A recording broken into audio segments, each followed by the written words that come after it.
Good morning, all. Welcome back to my class.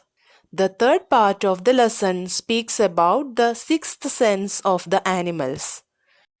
Turn your textbook to page number 29.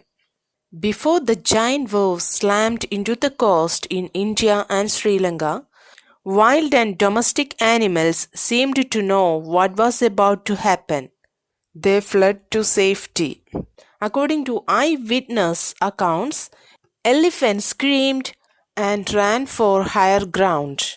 Dogs refused to go outdoors. Flamingos abandoned their low-lying breeding areas, and zoo animals rushed into their shelters and could not be enticed to come back out. I am going to explain, so listen carefully. It is believed that prior to the gigantic waves entering the coast of India and Sri Lanka, wild and domestic animals knew what was ahead. This is because they ran out of dangerous way to somewhere safe. A few eyewitnesses gave a first-hand description of how elephants ran for higher ground as they screamed. Flamingos too left their low-lying breeding grounds, so animals ran into their shelters and no amount of temptation was able to bring them out. Even dogs refused to go outdoors. Look at the textbook. I am going to read. Many people believe that animals possess a sixth sense and know when the earth is going to shake.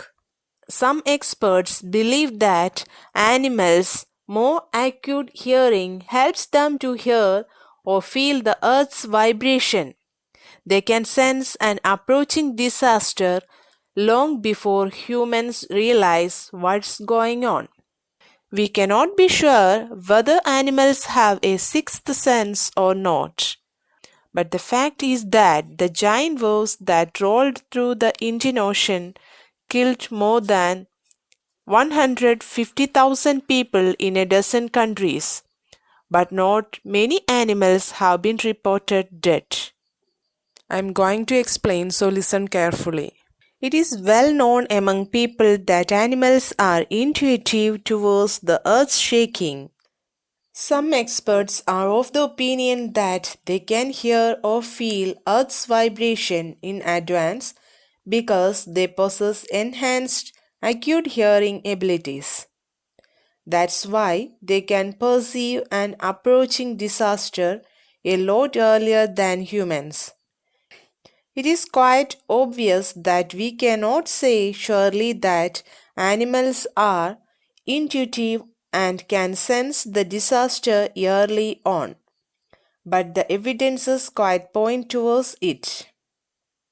Fact says that gigantic waves of the Indian Ocean took 150,000 people, but not many animals were reported dead.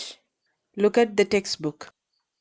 Along India's Cuddalore coast, where thousands of people perished, buffaloes, goats, and dogs were found unharmed. The Yala National Park in Sri Lanka is home to a variety of animals, including elephants, leopards, and 130 species of birds. 60 visitors were washed away from the Patnangala beach inside the park, but no animal carcasses were found, except for two water buffaloes.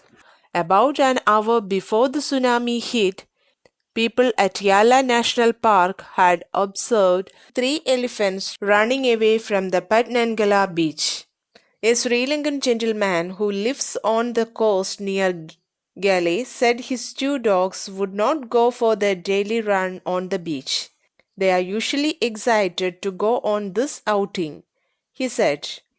But on that day they refused to go and most probably saved his life. I am going to explain, so listen carefully. At India's Cuddalore coast, where the waves took the lives of around 1,000 people, animals like buffaloes, goats, and dogs were recovered unharmed. On the other hand, in Yala National Park in Sri Lanka, 60 visitors got taken away by the water, while no animals were harmed except two water buffaloes. A point to be noted here is that Yala National Park serves as a home to a large number of animals like elephants, leopards, and around 130 species of birds. In fact, people present at the Yala National Park reported seeing three elephants run away from the Patnangala beach at least an hour before the waves came in. A man on the coast near Gale in Sri Lanka had two dogs. On that day of tsunami, they refused to go out to the beach with their master, so the master too stayed back. Thus, the dogs had saved his life also. That's all for today. Thank you.